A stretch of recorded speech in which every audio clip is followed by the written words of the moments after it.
Hello friends, welcome back to our channel. I am Poonam Chaudhary and in this video we are going to learn about the phylum Porifera. हम animal kingdom की बात कर रहे हैं और उसमें सबसे पहला फाइलम जो है हमारा वो है पॉरीफेरा और आज हम उसी को डिस्कस करने वाले हैं. So let's move on to the video. So porifera नाम से ही हमें पता चल रहा है. Pori means pore. ये ऐसे ऑर्गेनिज्म होते हैं जिनका बॉडी जो होता है वो पोरस होता है, मीन्स न्यूमरस पोर्स प्रेजेंट होते हैं. पोर बियरिंग एनिमल्स और इनको हम स्पॉन्ज भी कहते हैं. ओके अगर इनके हैबिटेट की बात करें हम तो ये मराइन होते हैं. ठीक है, मराइन. बट एक्सेप्शन हर जगह प्रेजेंट होता है तो इसमें कुछ एक्सेप्शन भी है. तो एक्सेप्ट स्पॉन्जिला, जो स्पॉन्जिला होता है वो फ्रेश वाटर में पाया जाता है. ओके ये एक्सेप्शन है. लेवल ऑफ ऑर्गेनाइजेशन इसका कैसा होता है? Cellular level. आप सब जानते हो कि हमारे एनिमल किंगडम के जितने फाइलम्स हैं उनमें इकलौता ये फाइलम है जो सेलुलर लेवल पर ही प्रेजेंट है. ओके तो ऑर्गेनाइजेशन क्या है? Cellular level. इसमें टिश्यूज के फॉर्मेशन नहीं हो पाते. न्यूमरस सेल प्रेजेंट होते हैं लेकिन सारे सेल्स जो होते हैं वो अलग अलग डिफरेंट फंक्शंस करते हैं. तो टिश्यू हम किसी को भी कब कहते हैं? जब a group of cell perform a specific function.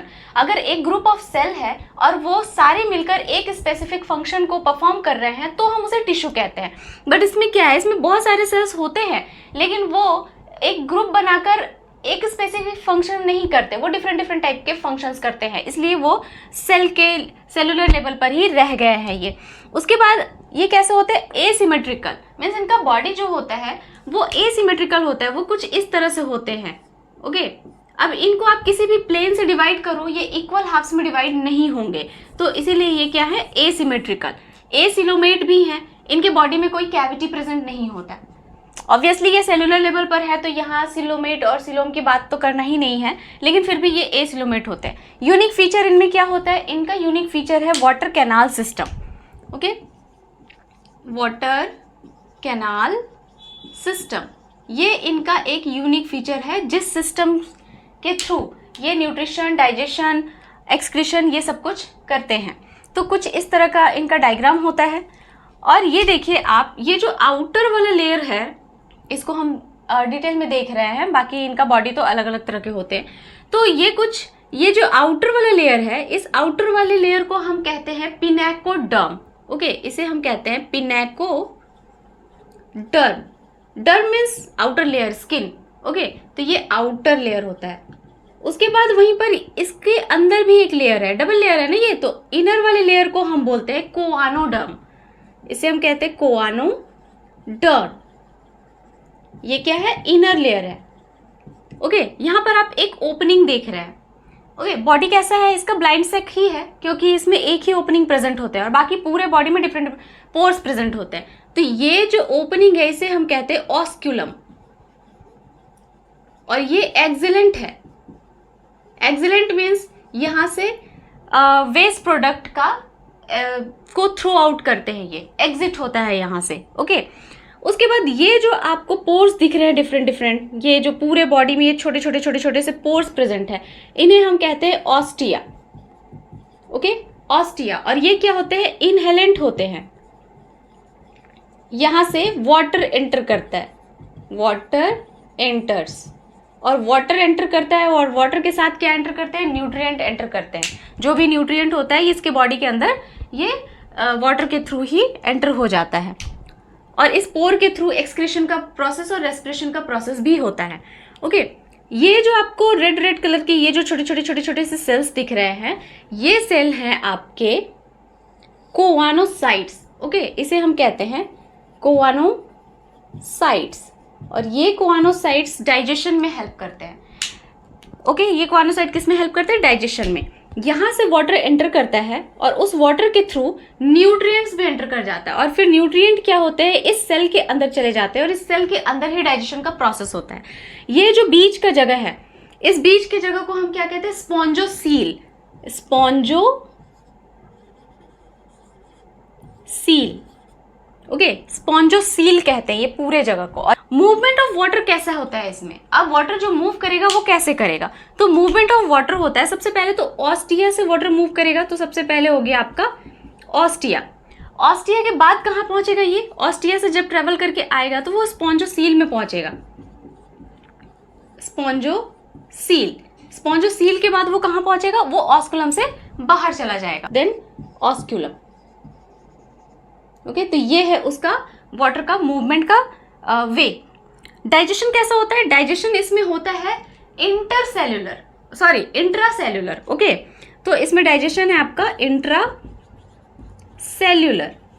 Intracellular means क्या होता है कि इसमें जो डाइजेशन है वो सेल के अंदर होता है, सेल के बाहर नहीं।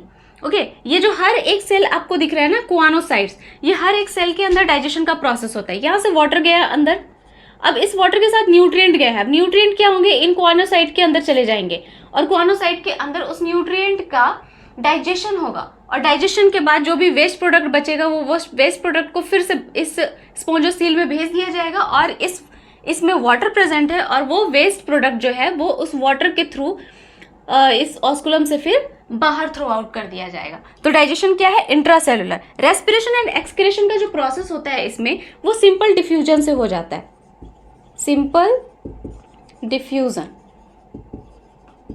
Okay, simple. अब नर्व सेल्स, ये इकलौता ऐसा फाइलम है पूरे एनिमल किंगडम में, जितने भी फाइलम्स है, 11 फाइलम्स है, उन सारे फाइलम्स में इकलौता ऐसा फाइलम है जिसमें एक सिंगल नर्व सेल प्रेजेंट भी नहीं होता। ओके, तो not even single nerve cell present. Okay, एक भी नर्व सेल इसमें पाया नहीं जाता है, नर्व सेल एब्सेंट होते हैं इसमें। ओके, उसके बाद अगर हम इसके रिप्रोडक्शन की बात करें तो रिप्रोडक्शन इसमें दो तरह से होते हैं, सेक्सुअल और असेक्सुअल। सेक्सुअल रिप्रोडक्शन में जाहिर सी बात है कि अगर सेक्सुअल है तो उसमें जर्म सेल्स बनेंगे, means male gamete and female gamete बनेंगे। तो ये जो आपका पॉरीफेरा होता है ये मोनोइशियस होता है। मोनोइशियस का मतलब होता है कि एक ही बॉडी में दोनों गैमेट्स बनते हैं। ओके, दोनों गैमेट्स बनते हैं, तो इसमें मेल गैमेट और फीमेल गैमेट दोनों एक ही बॉडी में बनेंगे।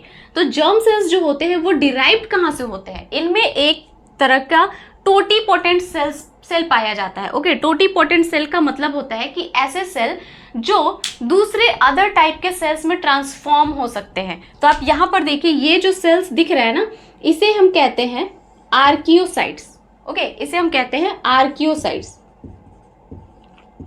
और ये आर्कियोसाइट्स क्या होते हैं? टोटीपोटेंट सेल्स होते हैं।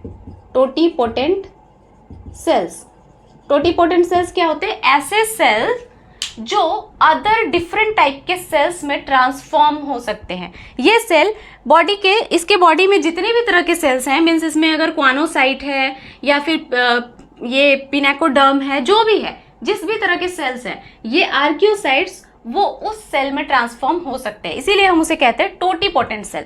तो ये जो जर्म सेल हैं वो उसी टोटीपोटेंट सेल से डिराइव्ड होते हैं, means derived from archaeocytes. Okay, archaeocyte से ये डिराइव्ड होते हैं। फर्टिलाइजेशन कैसा होता है? इंटरनल, क्योंकि एक ही बॉडी में दोनों जर्म सेल्स बन रहे हैं तो इंटरनल फर्टिलाइजेशन होता है इसमें, इंटरनल। ओके, फर्टिलाइजेशन कैसा होता है? इंटरनल होता है। यहां पर असेक्सुअल रिप्रोडक्शन है और असेक्सुअल रिप्रोडक्शन दो तरह से हो सकते हैं, बडिंग और रीजनरेशन। बडिंग जो है वो इंटरनल बड बनते हैं इसमें, इंटरनल बड, और उन बर्ड्स को हम कहते हैं जेम्यूल्स। ओके, उन बर्ड्स को हम क्या कहते हैं? जेम्यूल्स। और जेम्यूल के फॉर्मेशन को, ठीक है, formation of gemmule is known as gemmation. Gemmation किसे कहते हैं हम? Formation of gemmules. जो बर्ड्स बनते हैं ना इस स्पॉन्ज के अंदर एसेक्सुअल रिप्रोडक्शन में, उस बर्ड्स को हम कहते हैं जेम्यूल्स। और जेम्यूल के बनने के फॉर्मेशन को, ठीक है, फॉर्मेशन के प्रोसेस को हम कहते हैं जेमेशन। ओके, और ये होता है आपके स्पॉन्जिला में। Example, Spongilla means fresh water का जो स्पॉन्ज है उसमें ये एसेक्सुअल रिप्रोडक्शन पाया जाता है। तो कैसा होता है उसमें एसेक्सुअल रिप्रोडक्शन? आप देखो यहाँ पर, ये कुछ इस तरह का बॉडी होता है इनका, स्पॉन्जिला का। और ये जो ऊपर में आपको ओपनिंग दिख रहा है इसे हम कहते हैं माइक्रोपाइल। माइक्रोपाइल, ओके ये कुछ इस पॉट की तरह का इसका शेप होता है। ये जो अंदर जितने भी सेल्स दिख रहे हैं वो आर्कियोसाइट्स कहलाते हैं। ये वाला जो लेयर है इसको बोलते हैं आउटर लेयर। उसके बाद this one is the inner layer, inner layer. Okay यहां पर आपको ये जो दिख रहे हैं ग्रीन ग्रीन कलर के, इसे हम कहते हैं स्पाइक्यूल्स, ठीक है। और इसमें प्रेजेंट होते हैं स्पॉन्जिन फाइबर्स, स्पॉन्जिन फाइबर्स।